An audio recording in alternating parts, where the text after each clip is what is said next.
3, 2, 1.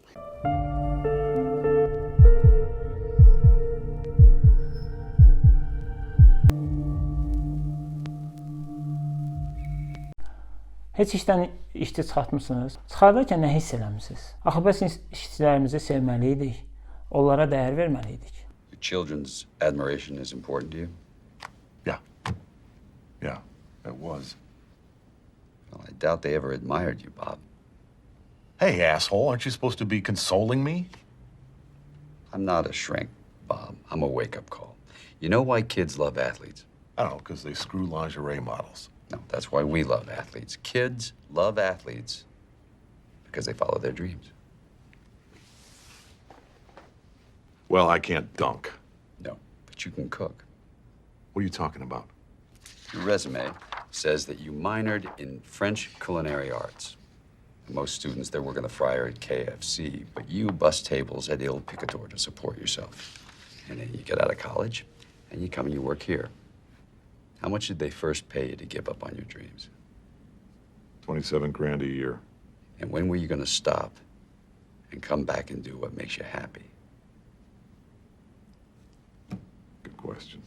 I see guys who work at the same company for their entire lives, guys exactly like you. They clock in, they clock out, and they never have a moment of happiness. You have an opportunity here, Bob. This is a rebirth. Now, if not for you, do it for your children. Bu mənzərəyə yəqin ki, bizim də ürəyimiz hərdən ağrıyır. Şirkətin qabağında işçilər sıraya durub, hərəsi bəzi şirkətlərdə kartla, bəzilərində barmaq izi ilə, bəzilərində hətta indi çiplərlə sıradan keçməyi gözləyirlər.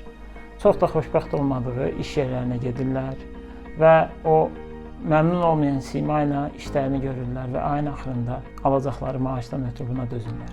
Onlar buna niyə dözür? Niyə bu süni təbəssümlə o klaviaturaları döyəşləməyə davam edirlər? 90% halda bu zərurətdən doğur. Yenidən iş tapa bilməmək qorxusu ilə insanlar bu zülmə səbr edirlər.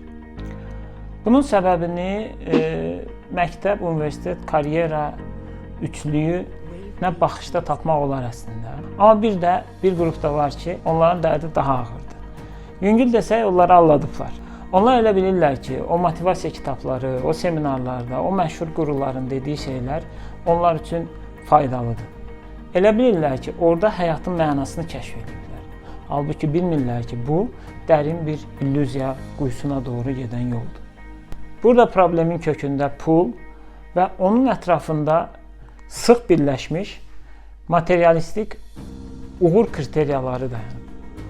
Bu kriteriyalar hamıya uyğun deyil. Bəziləri bunu əldə edə bilmir. Və nəticədə nə baş verir? Bunu əldə edə bilməyən insanlar obsessiv-kompulsiv sindromlar yaşayır. Yəni, gəlsin psixoloqlar, getsin psixoterapevtlər. Hələ gör, nə bəharətlidir ki, bu məşhur qurular, bu psixoloji problemlərə sövq elədiyi insanların psixoloji problemlərini də özləri çözə biləcəklərini təklif edirlər. Nəticədə problemi də yaradan onlar, problemi də çözməyə vəd edən onlar.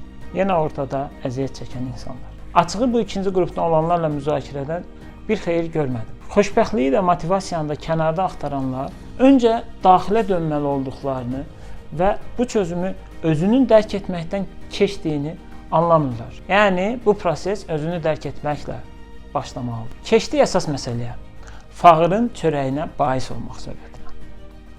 Əvvəla, bugün komandaya uyğun olmayan birinin çörəyinə bais olmamaq istəyi, buna qarşı olan narahatçılıq sabah işini doğru düzgün görən, komandaya uyğun olan insanların çörəyinə bais olmaqla nəticələnə bilər. Bu öz-özlüyündə insanların işdən azad olunması zamanı qərar verərkən cəsarətli olmaq üçün yetərlidir. Amma bugün bundan əlavə 3 məqama toxunacağam ki, bu 3 məqamın özü-özlüyündə hər biri ayrı bir video mövzusudur. Ancaq onların bir-biri ilə əlaqəsini məhz bu mövzunun içində biz görə biləcəyik. 1. Başlayaq komandadan.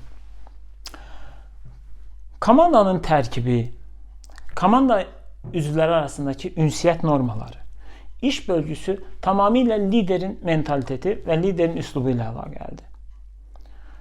Mənfi nümunədən başlayaq. Deyək ki, bir lider və ya bir müdür insanlara qarşı etibarsızlığa sahibdir. Belə liderin idarə etdiyi komanda yoldaşları da bir-birinə heç vaxt güvənməməlidir. Bu güvənsizlik o liderin komandanı idarə etməsi üçün önəmli bir faktordur. Yəni, adətən nə baş verir? Onun haqqında danışır, bu onun arxasından danışır və s. Və lider beləcə komandanı bir-biri ilə məşğul edərək onları idarə edir. Deyək ki, siz bu şəkildə bir komandanın tərkibindəsiniz və belə bir lider və ya belə bir menecer, belə bir müdür var. Təbii ki, siz insanlarla səmimi olmaq və onlarla güvənməyə istiqamətli birisinizsə, bu komandada bacarmayacaqsınız. 2. Ne yaparsan yap, aşk ile yap, ne dediğin değil, nasıl dediğin onay. Açılır kapılar ardına kadar, kalpten gülersen kalanı detay, gerisi kolay. Bu qızıl sözləri həyatımıza tətbiq edə bilməsək, ömür boyu əziyyət çəkə-çəkə, hətta işgəncə çəkərək işlərimizi görməyə davam edəcəyik. Axırda da çörək pulu üçün, sırf bir qarın çörək üçün işləyən biri olacaq. İnanıram və əminəm ki, hər kəsin öz istedadına və həyata baxışına uyğun bir iş var. Mütləq var. Sadəcə biz tələbəlikdən öncə və ya tələbəlik zamanı özümüzə istiqaməti, yolu, peşəni seçərkən öz istedadlarımız və daxili səsimizə görə yox, valideynlərimizin təzyiqi, ətrafın təzyiqi, müəyyən stereotiplərlə iş və ixtisas seçdiyimiz üçün axırda başa düşürük ki, bu bizim gördüyümüz iş deyil. Və biz bunu doğru şeyi oxumamışıq. Sonra geri qayıtmaq da çətin olur. Üçüncü və bəlkə də ən önəmlisi. Yəni, ingilislər demiş, last but not least. Həyatımızın bir mənası olmalıdır. Yəni, bu həyat yoldaşı mənasında həyatımın mənası yox. Hər kəs xoşbəxt olmaq istəsə də, xoşbəxtlik haqqında çalışmalar da, fəlsəfə də göstərir ki, bu axtarış tək başına olmamalıdır. İnsan öz həyatına məna qoyarsa, xoşbəxtlik axtarışında daha uğurlu olur və xoşbəxt olma şansı da artır. Həyatın mənası nə deməkdir? Bu əslində çox sadə bir problemdir və ya sadə bir mövzudur. Həyatın mənası bizim bu dünyadakı varlığımızı, nəfəs aldığımız oksijeni istehlak etməyimizi əsaslandıran faktorlardır. Biz niyə yaşayırıq? Biz nə üçün yaşayırıq və nə üçün yaşamalıyıq? Bizi həyata bağlayan şeylər nələrdir? Məsəl üçün, özümüzə, ətrafımıza, ailəmizə, olduğumuz icmaya və dünyaya nə kimi xeyrimiz var? Biz bu məqamı, həyatımızın mənasını doğru müəyyənləşdirsək, bu əslində bizim gördüyümüz işə, seçdiyimiz iş yerinə, məşğul olduğumuz fəaliyyətlərə də birbaşa təsir edəcək və biz beləliklə həm daha dolğun, həm daha mənalı, həm də daha xoşbəxt bir həyat yaşayacağıq.